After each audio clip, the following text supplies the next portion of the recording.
Hey PSP Release, this is Nimushiru from the PSP Release coding team. I've uploaded this video to YouTube as quickly as possible to show you that playing the new Metal Gear Solid Peace Walker Japanese version is possible. So I'm gonna make a few videos, or I'm gonna string a couple of videos together to one video um, to show that this does work on Gen D3. I'll give you my settings and everything. Um, Before we start, as you can see, I do have Gen D3. Um, if you hear any keyboard clicks, that's because I'm using my keyboard to control my PSP. But yeah, you can see I'm using Gen D3. Let me back up real quick.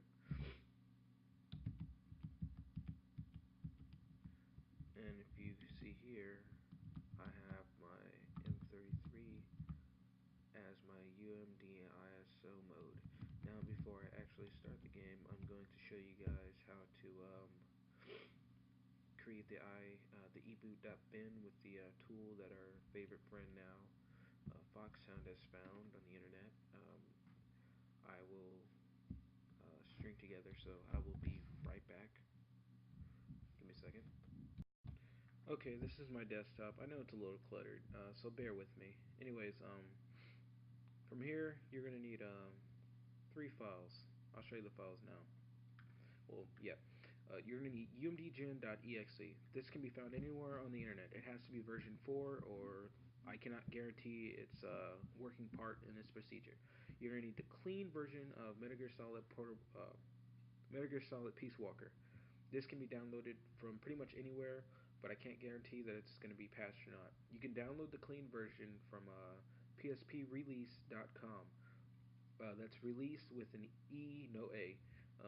This was uploaded by Foxhound, I believe. You can thank him when you find him. You're also going to need a new version of prxdecrypter. I'm not sure where you can get that. I'm pretty sure you can find it on the internet, but it's very difficult to find. Foxhound was the first to upload this to psprelease.com. You can thank him again when you find this. If you do go to PSP Release and try and download these things, you are going to need to be registered. Without being registered, it's not going to let you download. Alright, first step first. Open up UMDgen. Now, as you can see, this is version 4.0. Now, if you didn't hear that, I said it's UMDgen version 4.00. What you're going to want to do is drag and drop the clean ISO into UMDgen and let it mount it.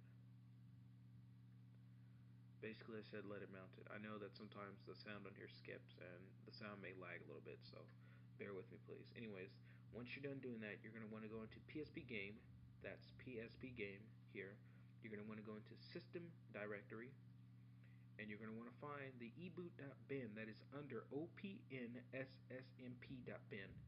Right click eboot.bin and click Extract Selected.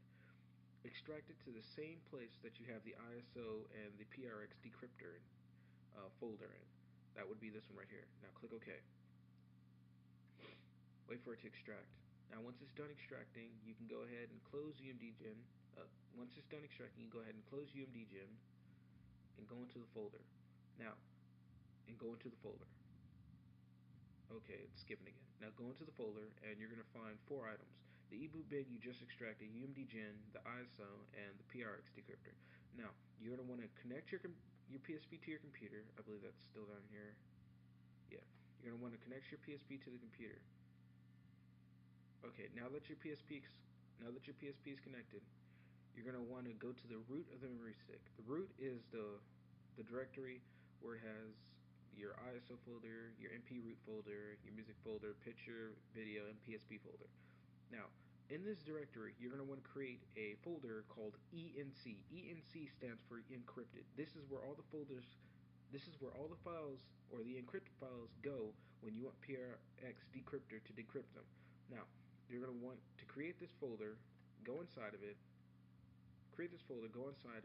and drag and drop eboot.bin. Do not worry about the log.txt. That is created automatically by prxdecrypter whenever you do an action or boot it up. Now that that's done, drag and drop prxdecrypter into your game folder, which is underneath the PSP folder. I've already got it there, so I'm not going to worry about it. Okay, now that we've got our PSP up and running, I'm going to show you quick something. Now, you hear all that keyboard clicking because I'm controlling the PSP with the keyboard, so don't worry about it. As you can see here, I do indeed have 5.50 Gen D3. This is and this is my firmware and will never change throughout this tutorial. Okay, so we're gonna want to go and boot up prxdecrypter. This is what it looks like.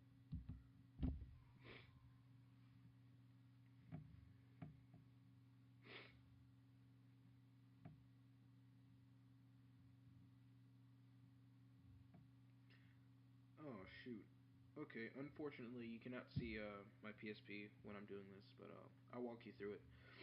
The first couple of options is going. The first option is going to be decrypt slash decompress files. Second is going to be analyze. All you want to worry about is decrypt slash decompress files. I know this looks intimidating, but all you have to do is press X. It's going to say decrypting files, and it's going to say eboot.bin arrow decrypted saved finish going to main menu. Now that you have this decrypted, you can go ahead, go down to exit, and press X. Easy, no? Easy money. That's great. Now you're going to come back into your XMB screen. After this, you're going to want to go to USB connection and hook your PSP up to your computer and finish up the last steps of the process. Great. So now that we've got our eboot.bin decrypted, you can go back to the folder where you first extracted the eboot.bin from the ISO and delete that old one. This is not on your memory card, I repeat.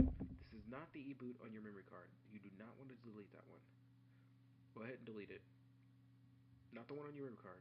Don't delete the one on your memory card. That'd be bad. Okay, now go to computer.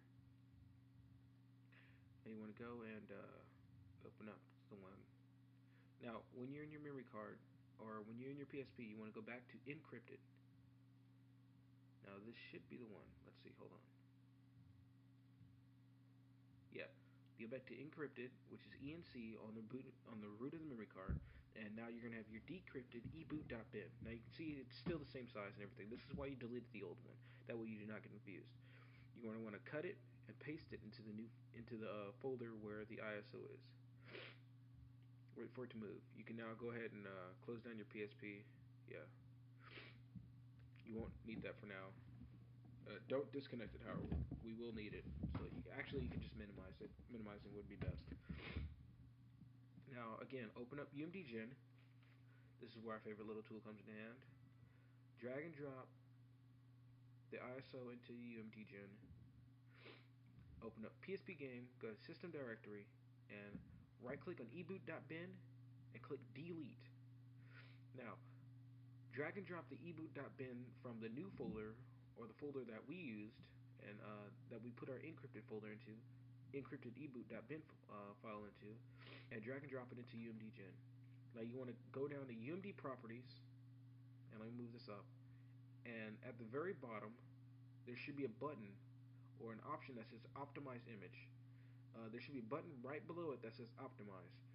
This is going to remove the dummy files and the save update files and stuff like that, stuff you don't need. Now you want to click save uncompressed and save it to the same folder where your old ISO is. Save it as MGS. Click save and wait for it to add everything and load everything up. We'll come back shortly when this is all done. Alright, and we've returned. As you can see, it is finishing. It just finished doing our new ISO. The new ISO is right there. And if you go into update, this is what the new ISO contains. No updates. This is our hacked eboot. And now that we're done with this, go ahead and close UMDGen. Now, with your new PSP, I have to bring it up real quick. With your PSP, go into your ISO folder, which is on the root of your memory stick.